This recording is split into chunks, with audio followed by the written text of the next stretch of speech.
अस्सलामुअलैकुम तमाम हज़रात के लिए ख़ुसूसी मैसेज है। ये आजकल जो कोरोना वायरस का बड़ा शोर है और कोरोना वायरस जो है हर जगह फैला हुआ है। और मुझे तो पहले से ही आइडिया था कि कोरोना वायरस जो है वो मैन मेड ही ह्यूमन मेड ही वायरस ही है जो फैलाया जा रहा है, क्योंकि जैसा कि हम जानते हैं कि हाइब्रिड वॉर है वर्ल्ड्स में आजकल। वेपन्स की वॉर्स नहीं है, अगर लोगों को मारना है तो किसी भी कंट्री में वायरस छोड़ दिया जाए तो लोग वैसे ही मर जाते हैं। इत्तेफाक की बात देखिए, मैंने फेसबुक पे एक फ़ोटो देखा जिस पे डेटॉल का सरफेस क्लीनर था और उसकी कुछ डिस्क्रिप्शन पीछे लिखी थी। तो मेरे घर पे भी ये था, तो मैंने कहा चेक तो करूँ मैं इसे।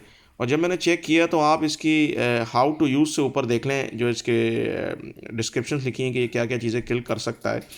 सबसे पहले आप ऊपर देखें किल्स ई कॉयल, फिर दूसरा वायरस लिखा है, तीसरा, चौथा, पाँचवें पे देखें कोरोना वायरस एंड RSV। उसके बाद आप नीचे आ जाएं तो देखें Dettol antibacterial surface cleanser is proven to kill bacterias के बारे में लिखा है। फिर आप नीचे वायरसेस के बारे में देखें, influenza type A H1N1 and human corona virus. बात दरअसल ऐसी है कि ये मैन्युफैक्चर्ड हुआ है, ये देखें आप, 2 दिसंबर 2019 को, और इसकी एक्सपायरी लिखी है 12/2021 की। अब सोचने वाली बात यह है कि इस वक्त तक ये वायरस आम हुआ ही नहीं था, इतना इसके बारे में लोगों को अवेयरनेस ही नहीं थी और पता ही नहीं था।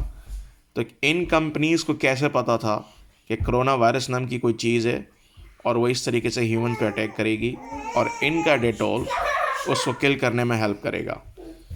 तो गाइज़, सोचने वाली बात है कि ये क्या चीज़ है और हम क्यों इतने परेशान हैं।